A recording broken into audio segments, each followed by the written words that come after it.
You're looking at a community that has had so many people come in and say, oh, we're gonna do this, oh, we're gonna do that. And nothing happens other than they feel they've been taken advantage of. So you're looking at a suspicious community.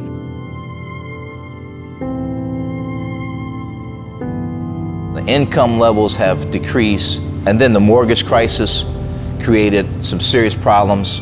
People lost their homes, and so it created blight because those homes were abandoned and vacant for a period of time. And they decimated these public school districts and withdrew all their resources. You have a lack of people who are willing to take the mantle of leadership and to bring other people along and help address issues in our community. And then you have poverty.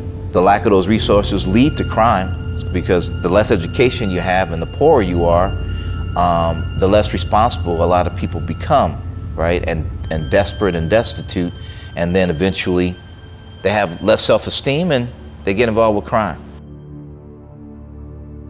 In most of my life, Detroit has probably been in decline. Although there's always been great things, there were challenges, and there's still challenges. 2012 or so, Detroit hit rock bottom.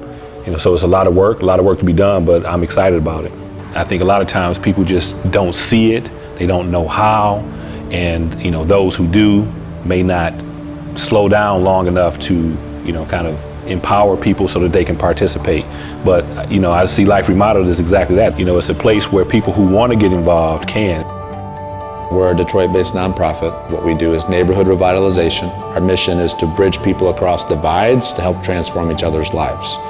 And so the way we do that is by connecting people from all different walks of life to work shoulder to shoulder. And in the process of working on a common vision everyone agrees on, people begin to realize they like each other and need each other. That then leads to long-term sustainable development. We Detroiters, we aren't very trusting, and there's a reason why. Like, history has taught us not to be. The community that we're in now, you could argue has some of the richest history of any community in the city of Detroit. So we try to submit to their knowledge and say, look, here's some things that we want to do. What would you guys like to see? We want to do the 6-day project, bring in a bunch of volunteers and tackle blight and do some beautification projects. What are those beautification projects going to be?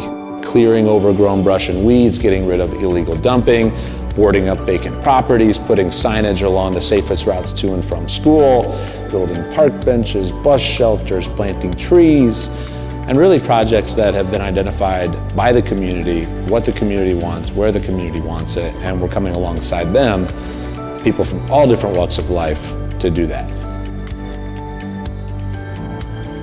Our children that live in the community need to have a place that's very resourceful.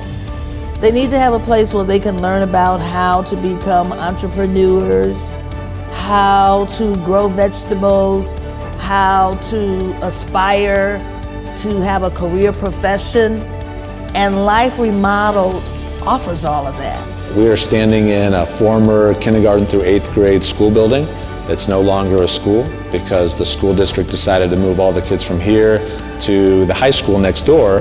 They used to have 4,000 kids, and last year only had 400. So now the school district gave us this building for the purpose of repurposing it to create educational opportunities for kids.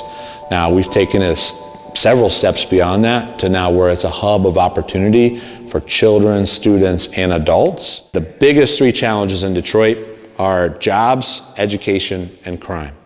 So the work we're doing in the community helps reduce crime by getting rid of blight.